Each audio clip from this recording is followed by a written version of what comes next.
Hey, this is Dave Gleason. I'm head coach and owner here at Athletic Revolution, just south of Boston in Pembroke, Massachusetts. And I wanted to come to you today with another themed game.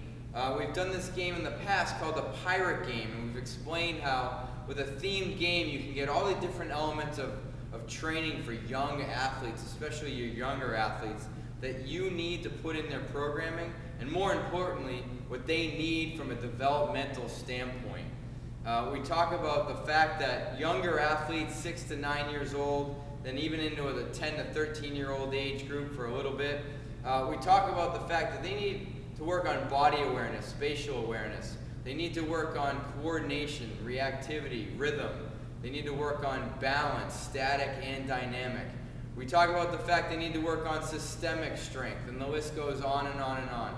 We know those elements, but how do we put them into a program in a fun way where they don't even realize what they're getting? The Pirate Game is a popular game that we've used before. We've explained that. What I want to go through right now is how to just come up with another game almost right off of the cuff. I have a bunch of elements out here that we can use, some conventional, meaning things that you probably have in your facility and your program already, some things that not every facility have in them that I strongly suggest you take a look at. We're going to go through and show you how you would just make stuff up, essentially, that's going to help your young athletes. Keep in mind, you're going to get in a lot of different elements of training. Keep in mind that you're going to teach this in the part-whole method. So you're going to teach one element of whatever you're doing first, have them practice or experience it, then move on to the next one. And it's pretty much like circuit training. It's pretty straightforward. The first thing you're going to do, again, this is called the adventure theme, is we could talk about our battle rope here. A lot of people are afraid to use battle ropes with younger athletes. We use these all the time. In the context of the adventure game, we'll use this. This is now an anaconda. And to defeat the anaconda that's trying to get our adventurers, we have to, as a team, pick the anaconda up off the ground, lift it up above our heads. We might have them do that 2 or 3 times if we want to put in some repetition. Once that's completed, they can move on to the next element, the next activity. Let's see. Mountain climbing. Adventurers love to mountain climb. So we can use our valve slides, or if you don't have access to this, have your young athletes show them how to do a mountain climber. It's a great activity.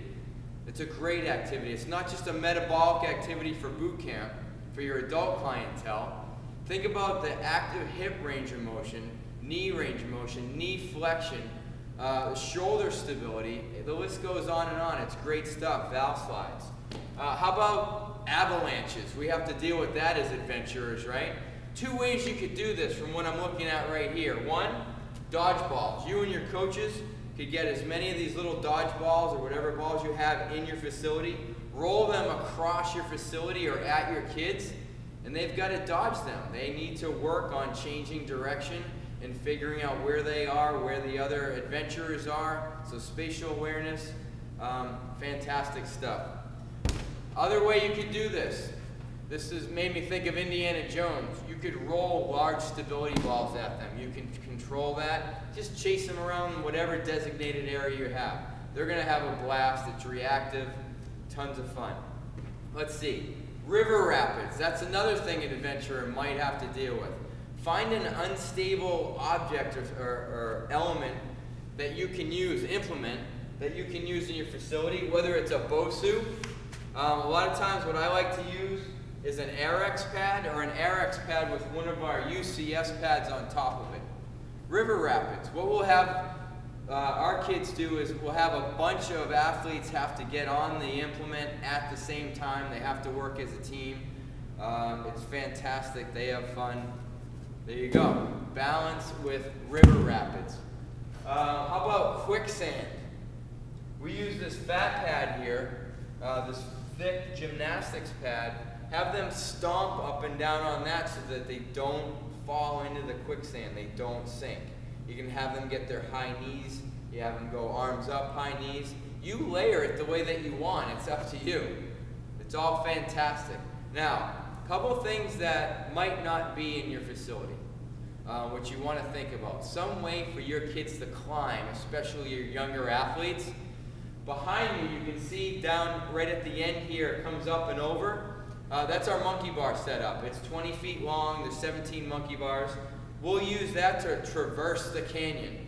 And we just have the kids go across as far as they can. All right, if they can get all the way across, fantastic. If not, that's okay too, because they'll get there.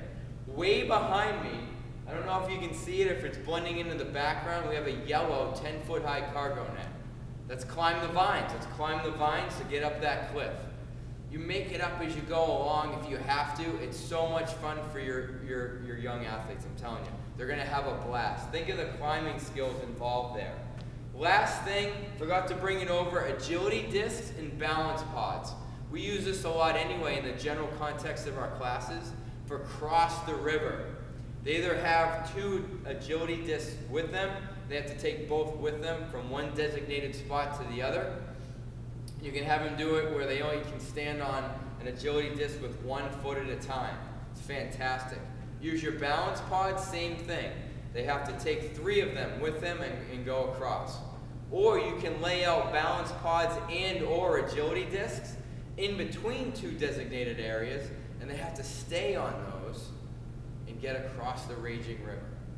See where I'm going with this? All you have to do is open up your mind and be a little bit of creative, and you can hit all these different elements of training. Your kids will have a fantastic experience, which is number 1 on your list. It's so much fun for you and them. I hope this helped you develop an adventure game of your own. You can use some of these elements, these games that I talked about. You can call them your own, you can rename them, you can layer them or peel them back. It's up to you as the coach. Again, I hope this helped. This is Dave Gleason signing off for now, and we'll be back with more videos soon. Thanks.